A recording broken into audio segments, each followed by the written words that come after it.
Ang yabang ni Bato. Nanghahamon si Bato. Sabi ni Bato, o sige, oh, arestuhin ako ng gobyerno. Ipa-aresto na ako ng gobyerno. Oh, ang yabang ni Bato nanghahamon. Pero, tiyak, pag lumabas ang arrest warrant ng ICC at inaresto siya, tiyak iiyak yan si Bato. Bakit kasi naging mainit na naman itong tungkol sa ICC at kay Bato? Kahapon kasi, o nung isang araw yon, naglabas ng statement si Executive Secretary Lucas Bersamin. Actually, in-interview siya ng isang news agency ng Japan. Yung Kyodo News Agency yata yung nag-interview sa kanya eh. Ngayon, sa interview sa kanya ng Kyodo News Agency, ah, tinanong siya kung halimbawang lumabas ang arrest warrant ni Bato de la Rosa at ng iba pang mga co-accused ni Duterte sa ICC, ipapatupad pa ba ito ng gobyerno ng Pilipinas?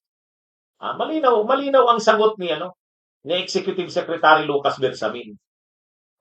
Magko-cooperate pa rin ang Pilipinas sa Interpol at sa ICC kapag lumabas ang arrest warrant.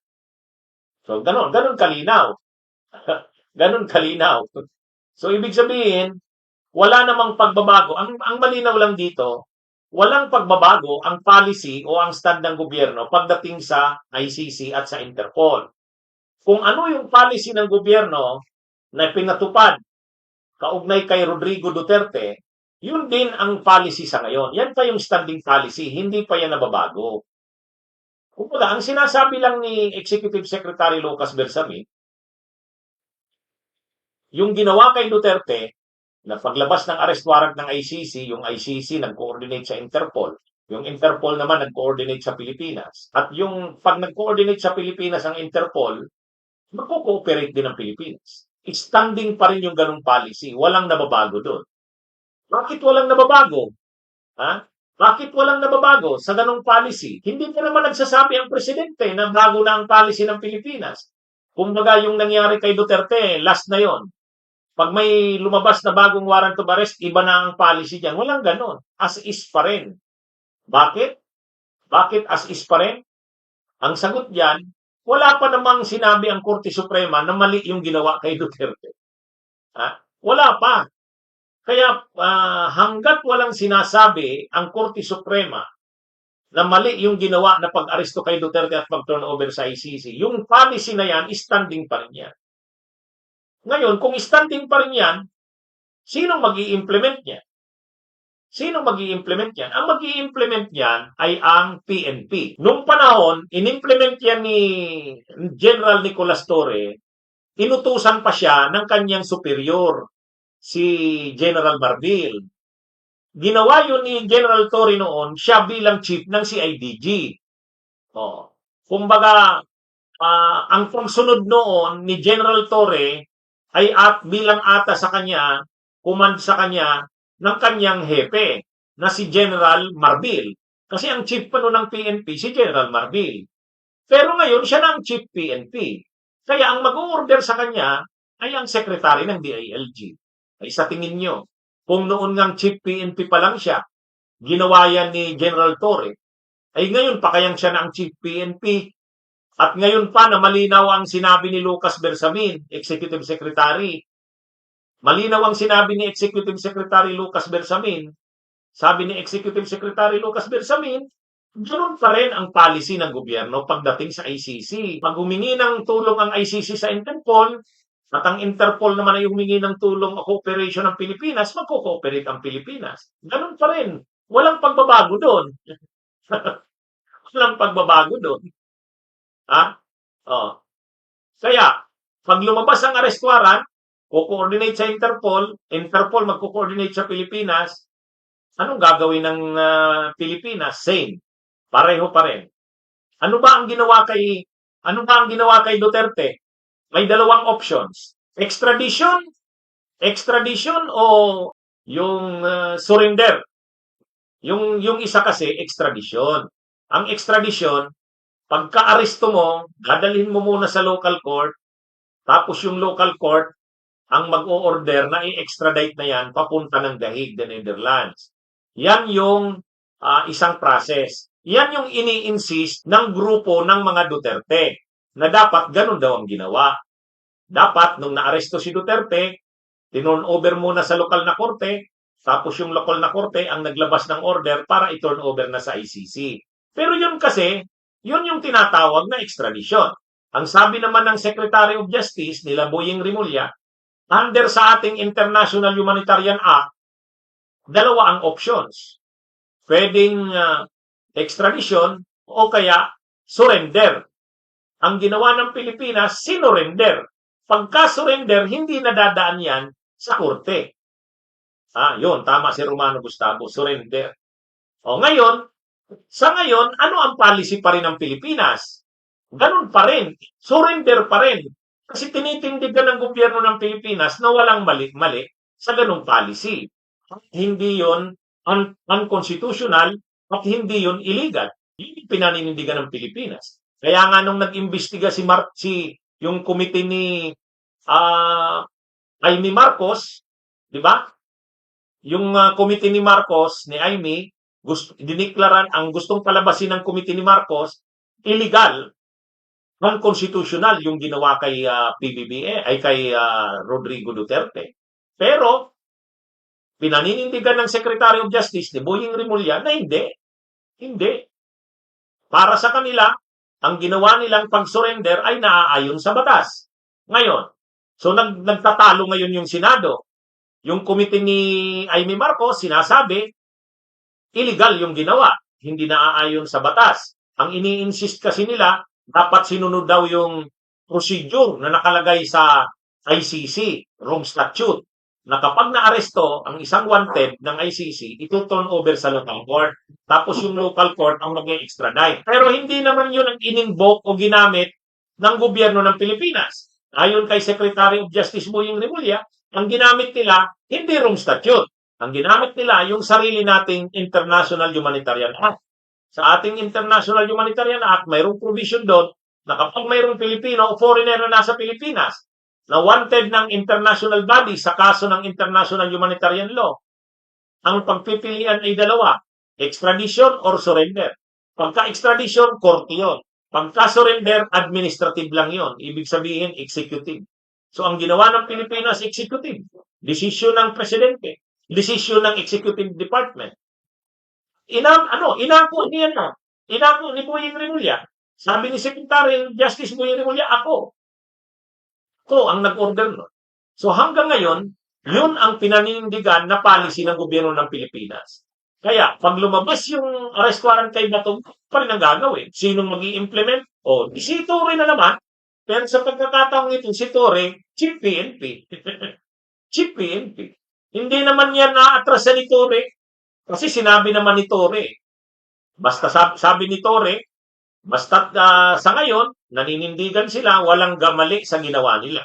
Ganon din ang pinaninindigan ni Boying Rimulya. Ganon din ang pinaninindigan ni John Vic Rimulya bilang Secretary ng DILG. Yan din ang sinasabi ni Lucas Bersamin. So ano lang ang makakapabago niyan?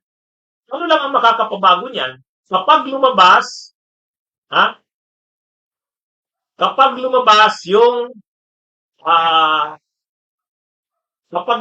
yung desisyon ng Korte Suprema. Kasi matatandaan natin na nung naaresto si Duterte at tinurn over sa ICC, actually nung hindi pa nga natuturn over, pagka-aresto pa lang, hindi pa umaalis yung eroplano. Tinagapan na sana ng mga abogado ni Duterte yun. Pumunta kaagad sa Korte Suprema si Atty. Torino, si Atty. Vic Rodriguez, si Atty. Lambino. Sama-sama sila doon. Nag-file sila ng petition na harangin ang pagbiyahe ni Duterte papunta ng ICC. At mayroon silang PRO sana na hinihingi. Sa katunayan, doon nga nakasuhan ng Korte Suprema si Atty. Lambino. Kasi inanunsyo ni Atty. Lambino, mayroon na daw TRO, temporary restraining order. May order na daw ang Korte Suprema na huwag alisin ang eroplano. Huwag ituloy ang pagdala sa ICC. Yung pala, wala naman. Di ba? Pinagpapaliwanag si Atty. Lambino nun.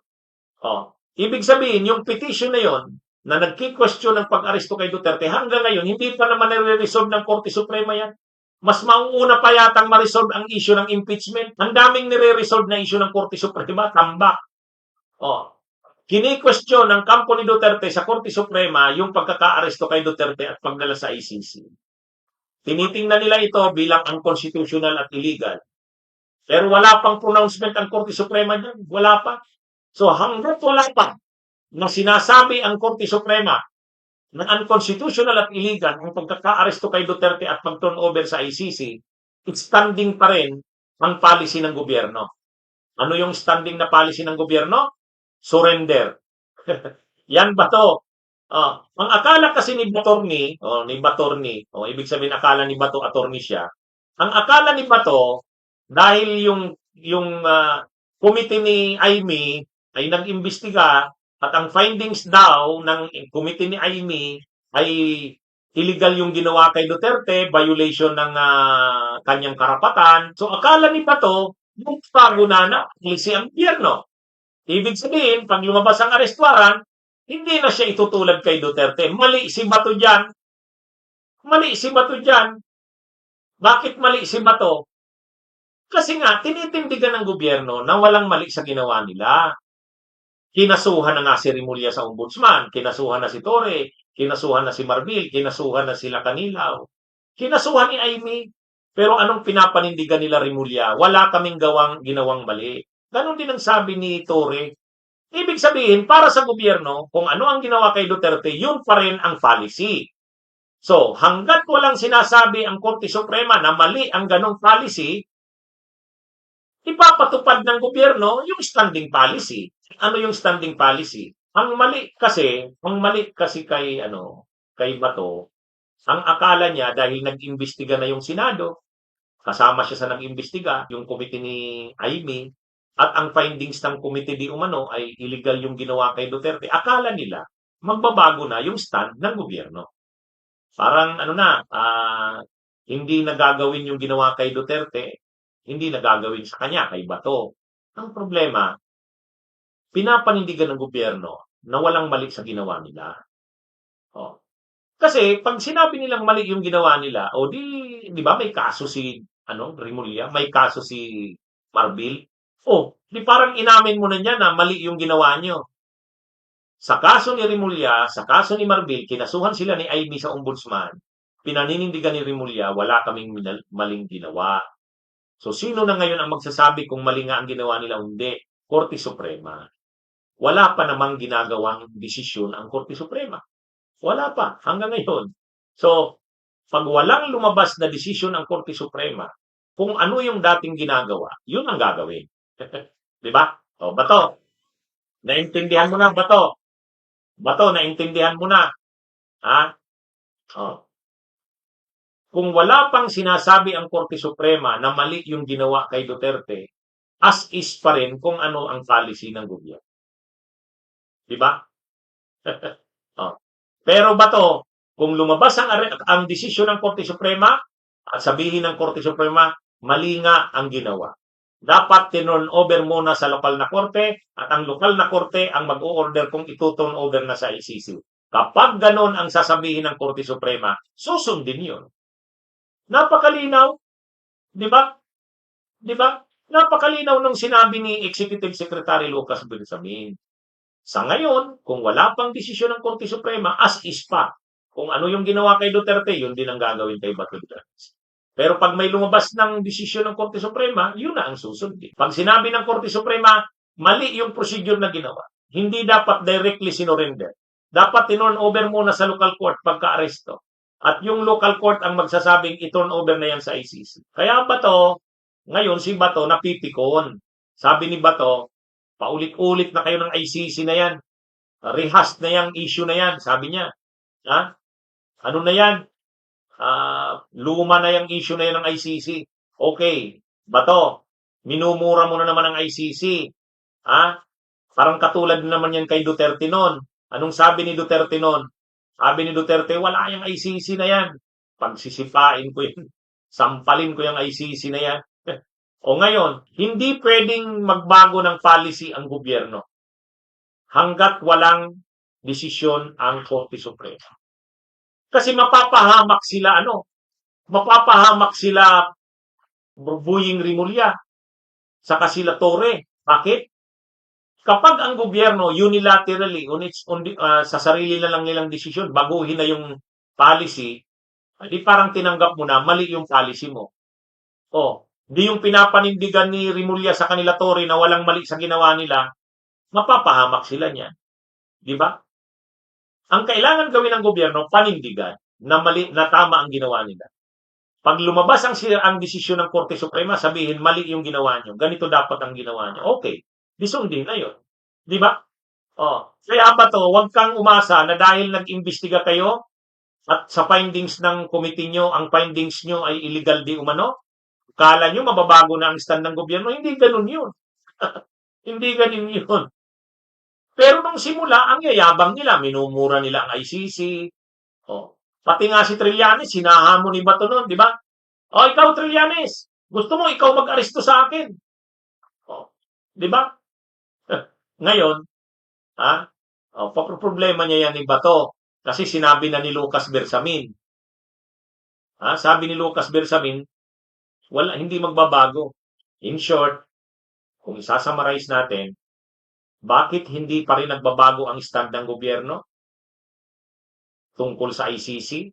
Kung ano yung ginawa kay Duterte, yun pa rin ang gagawin kay Bato. Kasi wala pa namang pronounce o decision ang Korte Suprema na nagsasabing mali yung ginawa ng gobyerno kay Duterte. For the meantime, na wala pa, kung ano yung pinanindigan ng gobyerno na policy na ginawa kay Duterte, yun pa rin ang standing na policy.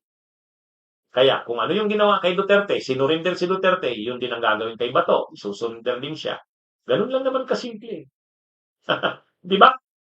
Kasi, pag hindi mo na ginawa yung dati mong ginawa, di ibig sabihin, mali, para sa'yo, mali yung ginawa mo. Parang tinanggap mo na yun. Pero, pag lumabas ang desisyon ng Korte Suprema, obligado ka nang sumunod doon. Di ba? Okay? Mga kabunyog, mga kabayan, magandang araw sa inyong lahat. Mabuhay po tayo. Bunyog, bunyog, halikan na kasama ka. Bunyog, kapag buklod ay may pag-asa. Luzon, Visayas, Mindanao, isa ang pananaw. Sa bagong Pilipinas ang bunyog isisigaw. Bunyog.